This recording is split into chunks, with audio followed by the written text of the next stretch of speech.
जोहार, नमस्कार। मैं डॉक्टर मृत्युंजय कोरी।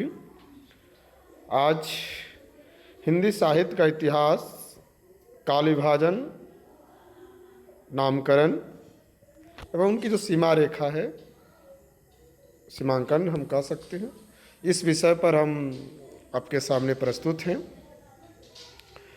हिंदी साहित्य का जो इतिहास लेखन का जो प्रयास आप देखते हैं किस तरह से गार्सा तासी और श्री सिंह संगर ने किया, लेकिन इन दोनों ने काल विभाजन करने का कोई प्रयास नहीं किया है। और देख सकते हैं कि किस तरह से काल विभाजन करने का सर्वप्रथम हिंदी साहित्य के इतिहास को अध्यायों में बांटने का प्रयास जॉर्ज ग्रियर्सन ने किया है। इनका पहला प्रयास है। इन्होंने the modern vernacular literature of Hindustan नामक जो ग्रंथ है, इस ग्रंथ में इन्होंने हिंदी साहित्य के इतिहास को जो है 11 कालखंडों में विभक्त करने का प्रयास इन्होंने किया है। पहला आप देख सकते हैं, इन्होंने पहला जो नामकरण किया है वह चारण काल है। दूसरा नामकरण जो है 15वीं शताब्दी का धार्मिक पुनर्जागरण, और तीसरा जो है वो जायसी की प्रेम कविता। चौथा ब्रज का कृष्ण संप्रदाय। पांचवा मुगल दरबार। और छठा जो है वह तुलसीदास, और सातवां जो है रेती काल।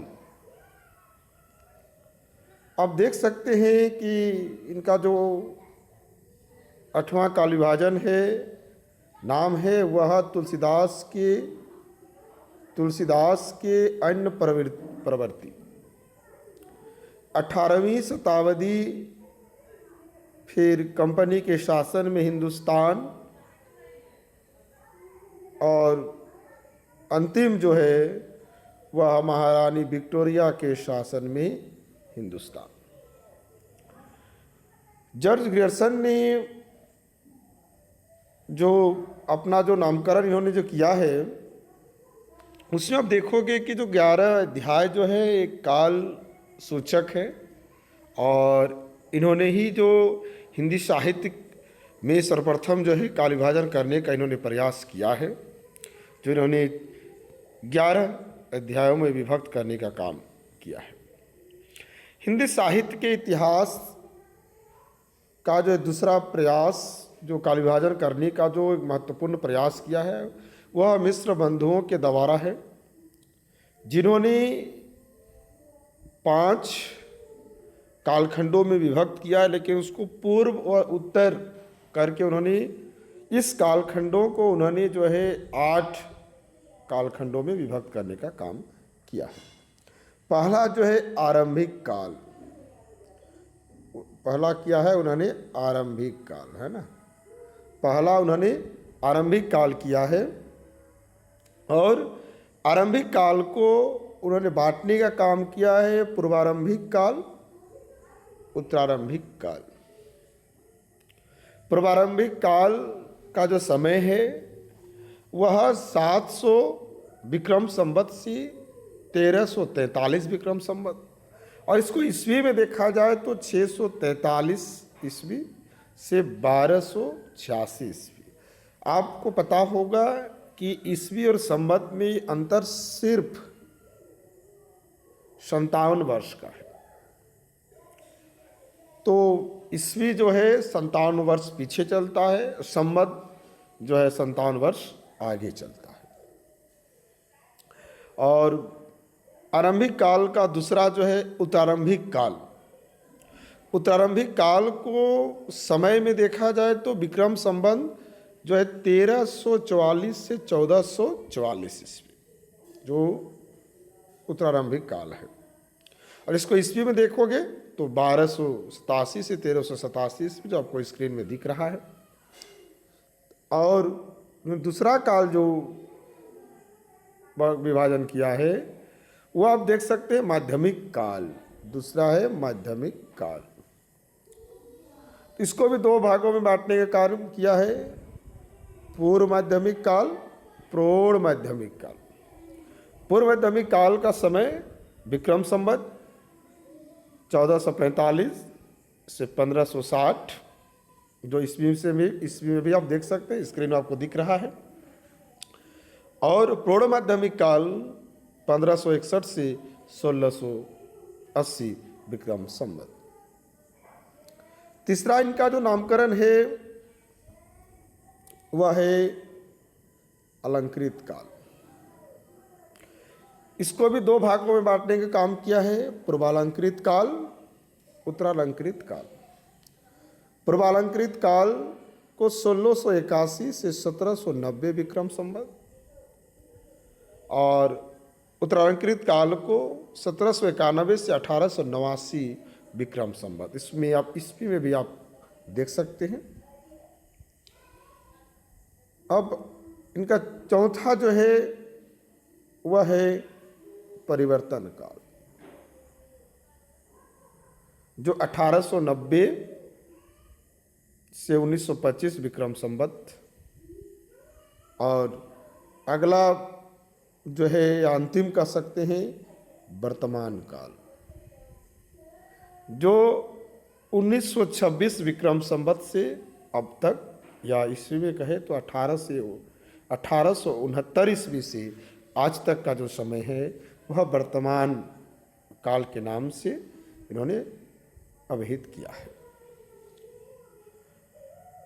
अब हम देखते हैं कि हिंदी साहित्य के इतिहास में एक बड़े जो सशक्त कालविभाजन करने वाले जो आचार्य रामचंद्र शुक्ल हैं, जो हिंदी साहित्य का इतिहास नाम से इतिहास ग्रंथ लिखने का काम किया है, जो हिंदी साहित्य में इस ग्रंथ को मील का पत्थर ये ग्रंथ साबित होता है। आचार्य रामचंद्र शुक्ल ने मिश्र बंधुओं के द्वारा जो कालविभाजन किया गया है उस पर उन्होंने टिप्पणी करते हुए उन्होंने लिखने का काम किया है कि किस तरह से उनके जो कालविभाजन है वो किस तरह से आदि, मध्य, पूर्व, उत्तर जो बांटने का काम किया है उस पर इन्होंने टिप्पणी करते हुए बहुत सुंदर ढंग से इन्होंने कहा है, सारे रचना काल को आदि, मध्य, पूर्व, उत्तर इत्यादि खंडों में आंख मूंद कर बांट देना, यह भी न देखना कि किस कालखंड के भीतर क्या आता है क्या नहीं, किसी वृत्त संग्रह को इतिहास नहीं बना सकता। तो एक वृत्त संग्रह है जिसको कह सकते हो पूर्व, उत्तर, मध्य आदि से बांटने के कारण उसे वृत्त संग्रह मानते हैं शुक्ल जी, और उनके कालविभाजन को अमान्य करते हैं। आप देख सकते हैं कि शुक्ल जी ने जो 9 वर्षों का जो पुराना इतिहास है उसको चार कालखंडों में विभक्त करने का काम करते हैं। और वो पहला कालखंड का नाम जो है, जो आदिकाल हम लोग जो हिंदी साहित्य में देखते हैं, उन्होंने उसे बिरगथा काल कहा है। और विक्रम संवत 1050 से 1375 विक्रम संवत इसका जो समय निर्धारित करने का काम शुक्ल जी ने किया है। और दूसरा जिसे पूर्व मध्यकाल कहा जाता है उसको शुक्ल जी ने भक्ति काल कहा है। 1375 से 1700 विक्रम संवत इसका समय मानने का काम किया है। तीसरा जो कालखंड है उत्तर मध्यकाल भी इसको कहा जाता है, उसको शुक्ल जी ने रीति काल कहा है। 1700 से 1900 विक्रम संवत इसका समय शुक्ल जी ने निर्धारित करने का काम किया है। और अंतिम जो है आधुनिक काल जिसको हम लोग कहते हैं उसको शुक्ल जी ने गद्य काल नाम दिया है। इसको इस तरह से भी लिखा जाता है, गद्य काल, जो 1900 विक्रम संवत से अब तक। लेकिन ये शुक्ल जी ने जो है अपने इतिहास ग्रंथ में 1984 तक भी मानते हैं, उन्होंने ये जिक्र भी किया है, स्पष्ट भी किया है। और आगे हम लोग इसमें देखते हैं कि शुक्ल जी ने जो कालीभाजन और नामकरण जो किए हैं उसको किस तरह से उन्होंने शुक्ल जी ने कालीभाजन और नामकरण को वो स्पष्ट किया है और उन्होंने स्पष्ट करते हुए लिखा भी है। उन्होंने कहा है, जिस कालखंड के भीतर किसी विशेष ढंग की रचनाओं की प्रचुरता दिखाई पड़ती है वह एक अलग काल माना गया है और उसका नामकरण उन्हीं रचनाओं के स्वरूप के अनुसार किया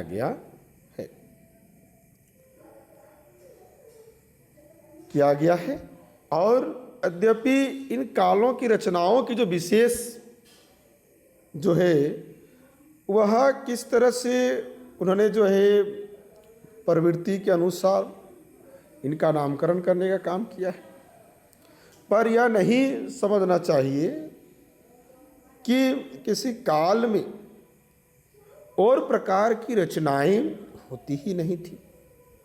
जैसे आप देख सकते भक्ति काल या रीति काल को ले तो उसमें आप देखिएगा वीर रस के अनेक काव्य भी मिलेंगे जिनमें वीर राजाओं की प्रशंसा उसी ढंग में होगी जिस ढंग की वीरगाथा काल में हुआ करती थी, उसी ढंग में मिलेगी। लेकिन शुक्ल जी ने यह स्पष्ट किया है कि जिस काल विशेष में जिसकी अधिक प्रचुरता है, रचनाओं की जो प्रचुरता है, उसको प्रधानता देते हुए, उसको प्रमुखता देते हुए उन्होंने कालीभाजन करने का प्रयास किया है, जो समुचित जान भी पड़ता है और उनकी प्रवृत्ति इतिहासकारों ने भी बहुत हद तक उनको स्वीकार करने का काम भी उन्होंने किया है। आचार्य रामचंद्र शुक्ल जी ने वीरगाथा काल का जो नामकरण उन्होंने किया है ये बहुत ही विवादास्पद भी कभी कभी जान पड़ता है। आप इसमें देखिए इस नामकरण में जो वीर रसात्मक जो है 12 विशेष ग्रंथों के आधार पर इन्होंने करने का काम किया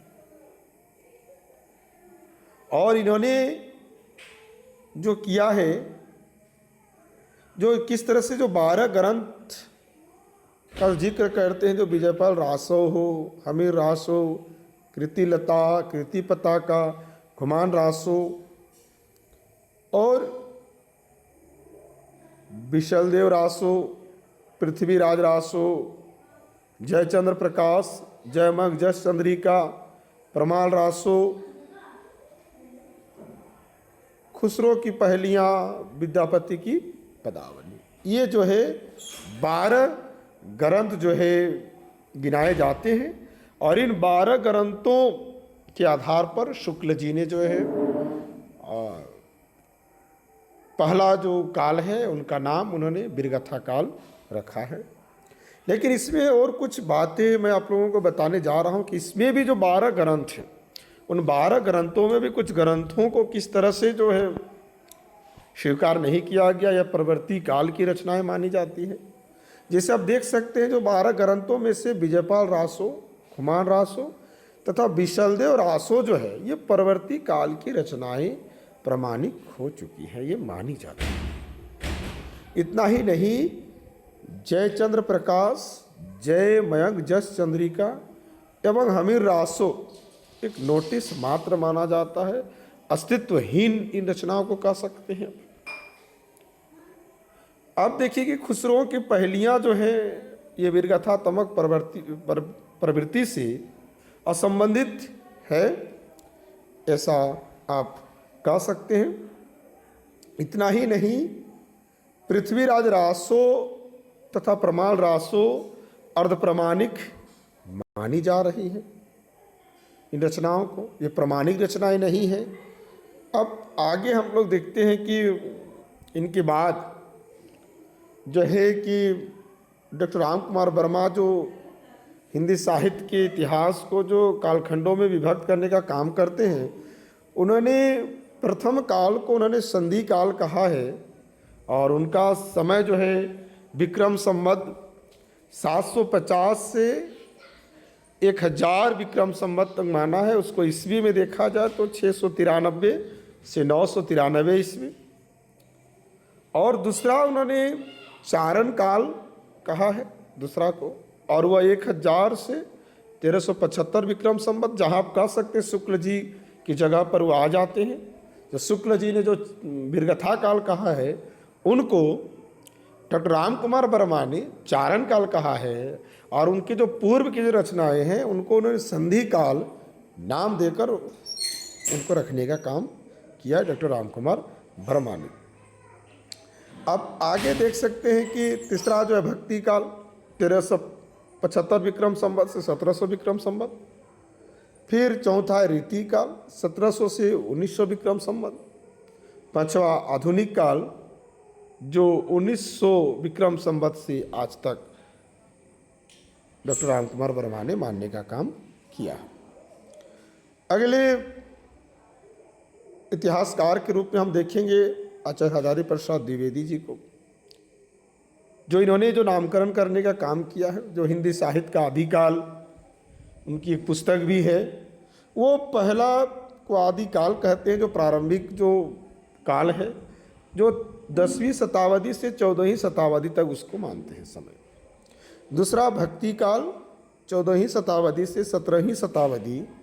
तीसरा रीति काल 17वीं शताब्दी से 19वीं शताब्दी में। और चौथा आधुनिक काल 19वीं शताब्दी के मध्य से अब तक इनका समय सीमा मानते हैं। अगले इतिहासकार के रूप में हम डॉक्टर गणपति चंद्र गुप्त को देखते हैं, जो हिंदी साहित्य का वैज्ञानिक इतिहास में जो 1965 में जो प्रकाशित है। इन इतिहास ग्रंथ में उन्होंने पहला जो नामकरण किया है वह प्रारंभिक काल है, जिनका समय सीमा 1184 से 1350 ईस्वी मानने का काम किया है। दूसरा को मध्यकाल कहा है उन्होंने, और मध्यकाल को पूर्व मध्यकाल और उत्तर मध्यकाल दो में उसको बांटने का काम किया है। पूर्व मध्यकाल को 1350 से 1500 ईस्वी और उत्तर मध्यकाल को 1500 से 1857 ईस्वी। और तीसरा इसको आधुनिक काल 1857 से 1965 ईस्वी मानने का काम इन्होंने किया है। अगले हम बात करें, जो इतने जो इतिहासकारों ने अलग अलग इतिहासकारों ने हिंदी साहित्य के इतिहास को अपने अनुसार भी नामकरण करने का काम किया। इसके अलावा भी हिंदी साहित्य के इतिहास को विभिन्न कालखंडों में देखने का काम किया है, उसका नामकरण करने का काम किया है। जिसे आप देख सकते हैं कि आदिकाल पहला जो काल है, आदिकाल को उन्होंने किस किस आचार्यों ने क्या कहा, इस पर हम लोग बात करते हैं। पहला जो है वीरगथा काल। वीरगथा काल को आचार्य रामचंद्र शुक्ल ने वीरगथा काल कहा है, जो वीरपरक रचनाओं के दृष्टिकोण से उन्हें वीरगथा काल कहा है। दूसरा देखें तो आदिकाल, जो आचार्य हजारी प्रसाद द्विवेदी ने कहने का काम किया है। और तीसरे पे बात करें हम तो डॉक्टर राम कुमार वर्मा ने संधि काल एवं चारण काल के नाम दिया है। आचार्य महावीर प्रसाद द्विवेदी ने बीजपन काल कहा है। हम आगे देखते हैं तो राहुल सांकृत्यायन ने सिद्ध सामंत युग कहा है। और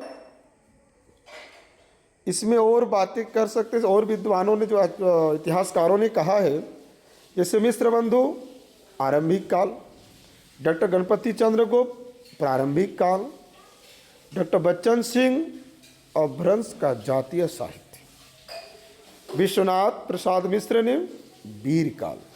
तो ये आप देख सकते हैं कि इस तरह से अलग अलग आचार्यों ने अलग अलग नाम दिया है।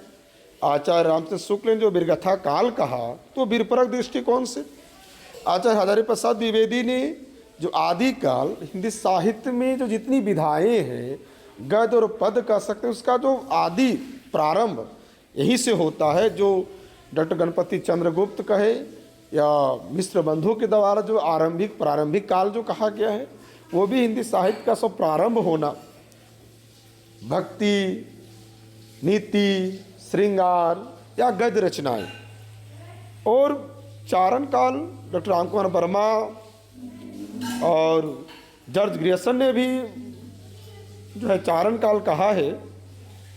तो अब देख सकते हैं कि किस तरह से उन्होंने जो उस समय जो चारण कवि हुआ करते थे, इसे भाट कवि भी कहा जाता था, उनके अनुसार उन्हें चारण काल कहा गया है।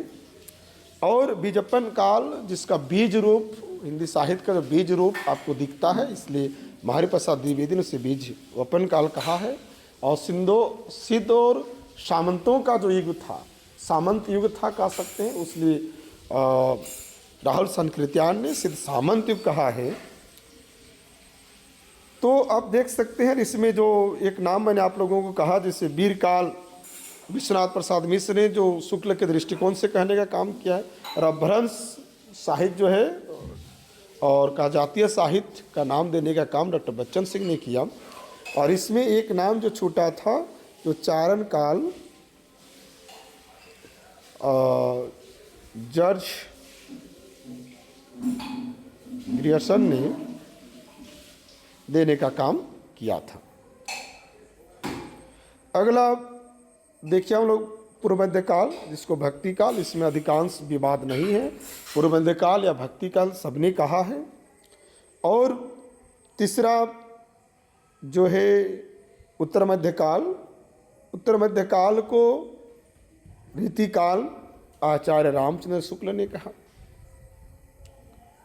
मिश्र बंधु ने अलंकृत काल कहा, विश्वनाथ प्रसाद मिश्र ने श्रृंगार काल कहा, डॉक्टर रमाशंकर शुक्ल रसाल ने इसे कला काल कहा।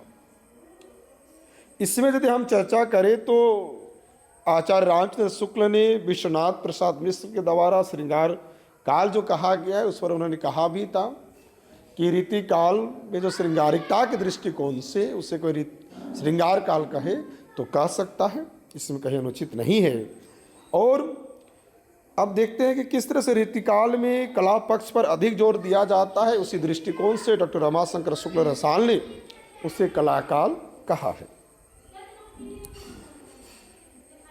अगला नंबर आधुनिक काल, जो सबसे अंतिम कह सकते हैं। जो आधुनिक काल आचार्य हजारी प्रसाद द्विवेदी, डॉक्टर गणपति चंद्र गुप्त ने इसको अभिहित किया है।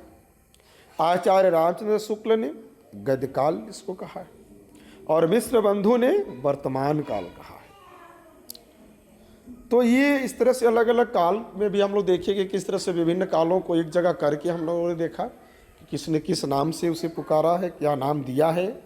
और हिंदी साहित्य के इतिहास ग्रंथों में जो नाम सर्वाधिक प्रचलित हैं, जो जुबान पर रहते हैं, वो 4 नाम गिनाए जाते हैं, जिससे हम प्रश्न भी करते हैं कि हिंदी साहित्य को कितने कालखंडों में विभक्त किया गया है। तो 4 कालखंडों में विभक्त किया गया है। कौन कौन? तो आदिकाल, भक्ति काल, रीति काल और आधुनिक काल। ये 4 काल जो है 4 काल में ही विभक्त किया गया है। तो आप देख सकते हैं किस तरह से काल विभाजन किया गया है, और अलग अलग विद्वानों के द्वारा भी। यदि आपको कहीं कोई संदेह हो, कोई शंका हो, तो मुझे मैसेज भी कर सकते हैं। मैं पुनः अगले विषय पर आपके सामने मैं आऊँगा। आज तक के लिए ही धन्यवाद।